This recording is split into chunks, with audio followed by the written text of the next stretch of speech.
de México, Docuno Tachini, de yo min llame anima general Vicente Guerrero Saltaña, Tanishino, de consumo de la independencia de México, Tanita Rachita Español, Cochora, Tinira Bantera, ni Chinora, Danino, Tacudoca, no que cora, y ni Cotora, no Catanino. El general Vicente Guerrero nació en la ciudad de Tixtla, un día 9 de agosto de 1782. Él venía de una familia mestiza con ascendencia negra. De hecho, mucho tiempo después, cuando él sea un gran dirigente, pues como una manera despectiva de llamarlo, le van a decir el negro. Durante su época de juventud, su actividad principal fue la arriería, que era una actividad a la cual se dedicaban también sus familiares y que era muy importante en esa época porque se ocupaban de llevar las mercancías que llegaban al puerto de Veracruz por un lado, al puerto de Acapulco por el otro, y distribuirlas en toda la Nueva España, aunque él pues se ocupaba, como es lógico pensar, de las mercancías que se distribuían en el sur de lo que entonces era la Nueva España. Esta actividad pues fue muy importante para él porque le permitió conocer la región, su geografía, sus caminos, sus montañas, sus ríos, pero sobre todo convivir con la gente. Este conocimiento que él obtuvo durante su época de arriero, pues le va a ser muy útil después cuando se vuelva un dirigente militar de la insurgencia entre los pueblos mixtecos. Vicente Guerrero se unió a las fuerzas independentistas que comandaba el general José María Morelos y Pavón en noviembre de 1810, cuando este iba, por órdenes de Miguel Hidalgo y Costilla, pues a tomar o tratar de tomar el fuerte de Acapulco. En este sentido, a él le tocó su bautizo de fuego, por llamarlo de alguna manera, en la batalla del Veladero, en donde pues se comenzó a mostrar sus dotes de dirigente militar. No pudieron avanzar hacia Acapulco por las condiciones militares en que se encontraba, muy bien fortificado, ¿no?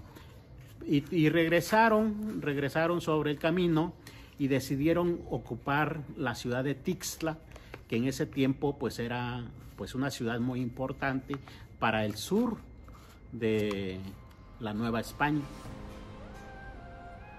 Aquí es donde comienza a usar Vicente Guerrero sus conocimientos de la región. Sabedores de esta situación, José María Morelos y Pavón, los Bravos, los Galeana, que ya estaban también en la lucha, pues deciden que él sea parte de la vanguardia que va inspeccionando el camino rumbo a Tixtla, y pues fue muy acertado porque finalmente ocuparon la ciudad, desalojaron a los realistas y se hicieron de un punto estratégico de ellos por esa parte. Comenzando el año de 1812 es cuando Vicente Guerrero comienza a incursionar en la Mixteca. Una de sus primeras grandes batallas de ese tiempo se va a dar en la ciudad de Izúcar, que ahora se conoce como Izúcar de Matamoros. Ahí ocuparon la ciudad cuando iban rumbo a Cuautla en la segunda campaña, ¿no?, para ir a ocupar la Ciudad de México. Derrotan a los realistas y mientras José María Morelos y Pavón y los demás comandantes de la fuerza se dirigen hacia Cuautla, queda Vicente Guerrero resguardando Izúcar para que no la vuelvan a retomar. Los realistas, al ver que queda una pequeña fuerza nada más, intentan retomarla, pero va a suceder una cosa muy interesante. Por el conocimiento que tenía Vicente Guerrero de la región y la relación que tenía con la gente, pues la gente, los hombres, las mujeres, los niños se van a incorporar a la defensa de la ciudad. Los historiadores nos hablan, han quedado testimonios de cómo las mujeres se ocupaban mucho en juntar piedras, cómo los niños se dedicaban a hacer hondas, cómo para que los grandes que estaban en los frentes de batalla pues se defendieran. Esas fueron sus armas, bueno, además de otras, pero fundamentalmente eso, y así lograron resistir varios días hasta que las fuerzas realistas fueron, pues, recibieron la orden de abandonar ese frente e irse a Cuautla a defenderla. Entonces, se puede decir, fue una victoria de los insurgentes al haber logrado resistir pues tanto tiempo. Pero sin duda, una de las grandes batallas para la independencia de México pues fue el rompimiento del sitio de Huajuapan. Para 1812, toda la Mixteca ya estaba ocupada prácticamente por los insurgentes. Esto se había vuelto un problema para las autoridades de la Nueva España, porque impedía que circularan las mercancías de Acapulco hacia el resto de la Nueva España o de Veracruz con el mismo fin. Entonces estaba paralizando la economía. Sitian la ciudad de Huajuapan, que es donde se encontraba Valerio Trujano con su ejército. Valerio Trujano era un insurgente de origen indígena que había nacido en Tepecuacuilco, que ahora pertenece al estado de Guerrero. Comienzan a acercar a estas fuerzas porque eran de las más importantes y pues se va a dar uno de los sitios más largos de la Guerra de Independencia, más largo incluso que el sitio de la ciudad de Cuautla. Ya cuando tenían más o menos 3 meses de sitiados, pues comenzó a cundir la desesperación entre los sitiados porque comenzó a escasear la comida, comenzaron a escasear las municiones, no se sabía qué iba a pasar, y entonces Valerio Trujano le ordena a Remigio Saravia, un indio de Nuyó, del pueblo de Nuyó, que vaya que rompa el sitio, que vaya a buscar a Morelos y que le pida que venga a auxiliarlos. Remigio Saravia, el indio de Nuyó, como la historia lo recuerda, rompe el sitio, se va caminando, busca a Morelos, lo encuentra en Tixtla y le da el mensaje, y estos inmediatamente arman todas sus fuerzas para ir a romper el sitio de Huajuapan.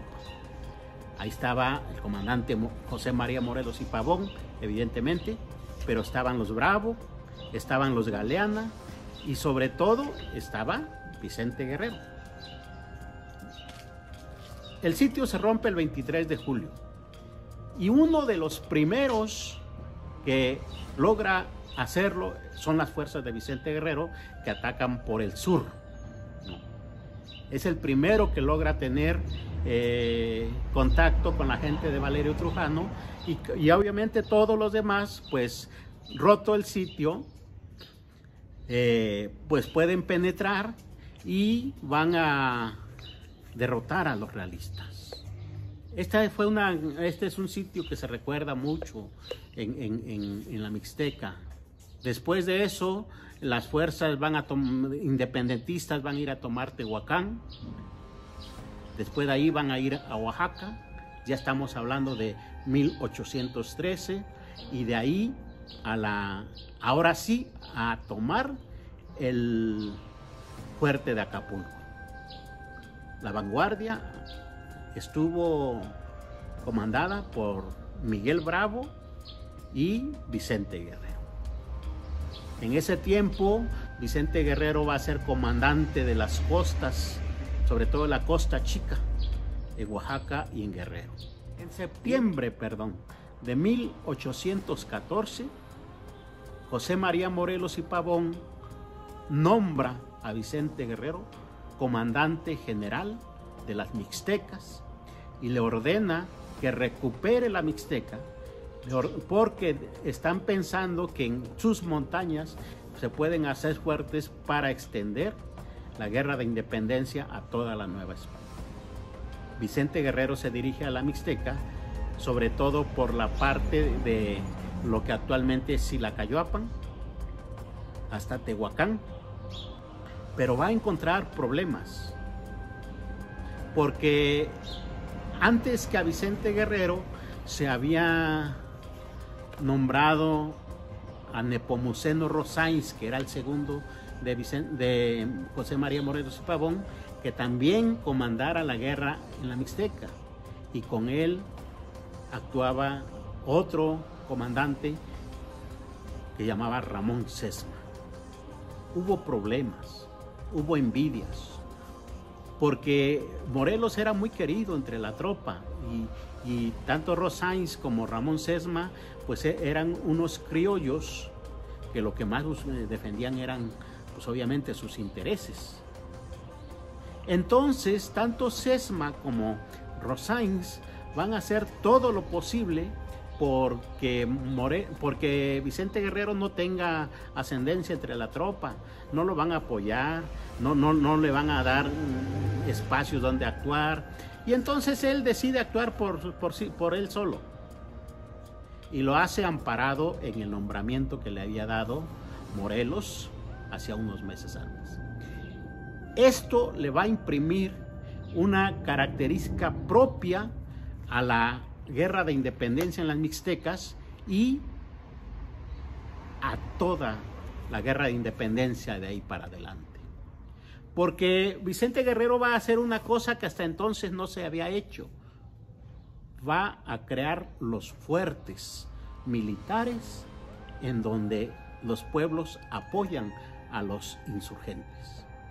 Va a haber fuertes en Tecomatlán, va a haber fuertes en Huamustitlán, va a haber fuertes en el Cerro del Chiquihuite, pero sin duda los más importantes fueron los de Xonacatlán y los de Atlamajalcingo del Monte, en lo que ahora se conoce como la Montaña de Guerrero.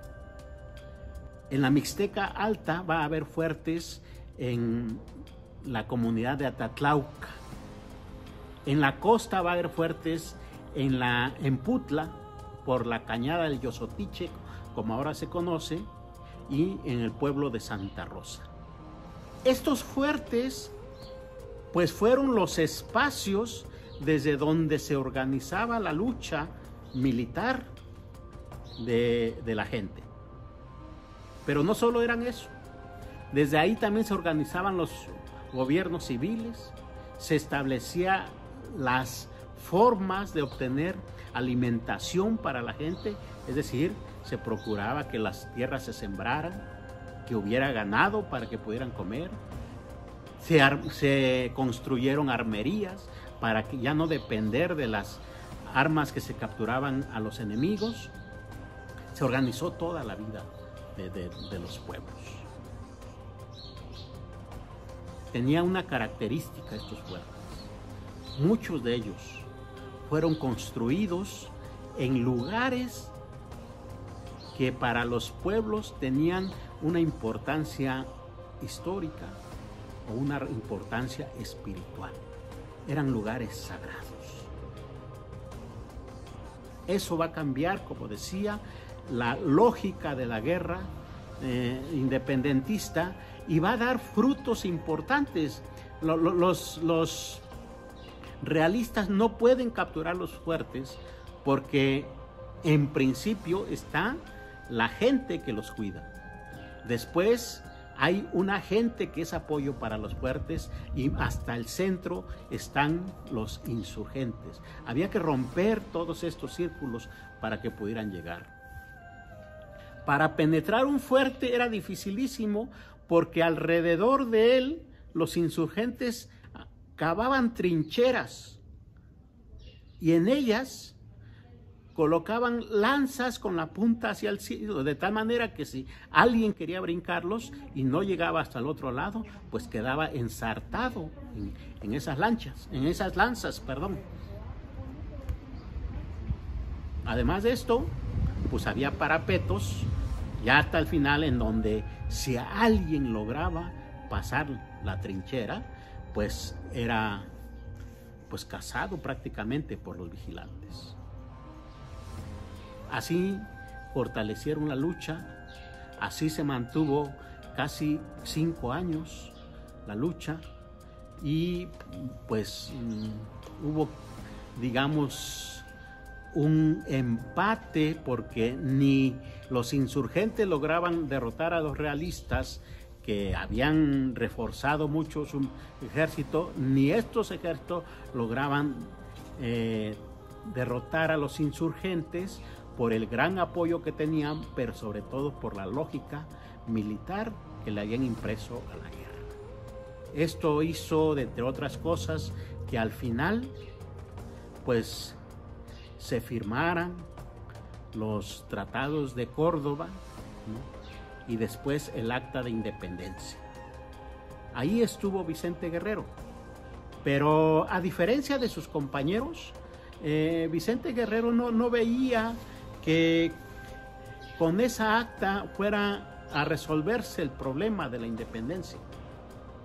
Él lo miraba como un impas, como una tregua política y militar para armar otra estrategia que realmente pudiera darle a México, al México que estaba surgiendo, su verdadera soberanía e independencia. Si vemos bien, la firma de Vicente Guerrero no aparece en el Acta de Independencia. Si vemos bien, cuando los ejércitos, tanto el realista como el insurgente, ya solo uno, comandado por Agustín de Iturbide, entra a la Ciudad de México, Vicente Guerrero no va a la cabeza, no quiere identificarse con esa gente. Si vemos bien, durante los primeros gobiernos, Vicente Guerrero no acepta ningún cargo, ni en el primer gobierno, ni en el gobierno imperial de Agustín de Iturbide. Él está pensando otra cosa y está preparando a la gente para que pues para continuar la lucha, como decía yo, por la verdadera independencia y la soberanía de nuestro país. Sus enemigos políticos obviamente se dieron cuenta de esto y pues buscaron la forma de apartarlo definitivamente de la política nacional, y va a ser asesinado un 14 de febrero de 1831 en la villa de Cuilapan de Guerrero, en Oaxaca. Hoy, después de 200 años de la consumación de la Guerra de Independencia, en los pueblos de la Mixteca hay quien afirma que Vicente Guerrero cabalga todavía por sus montañas. Dicen que en muchos casos se presenta y hace justicia.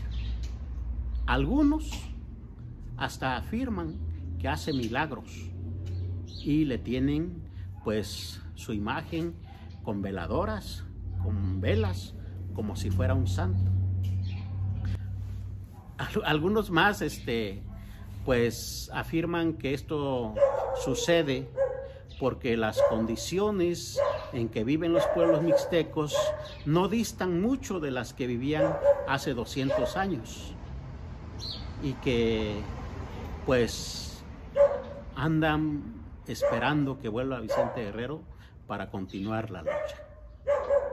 Muchas gracias.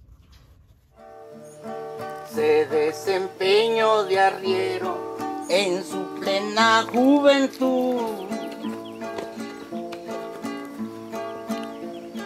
conociendo los caminos de las montañas del sur.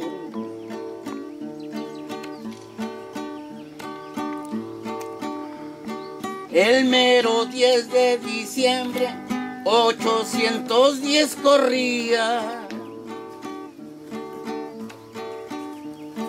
Al reunirse con Morelos demostró su valentía.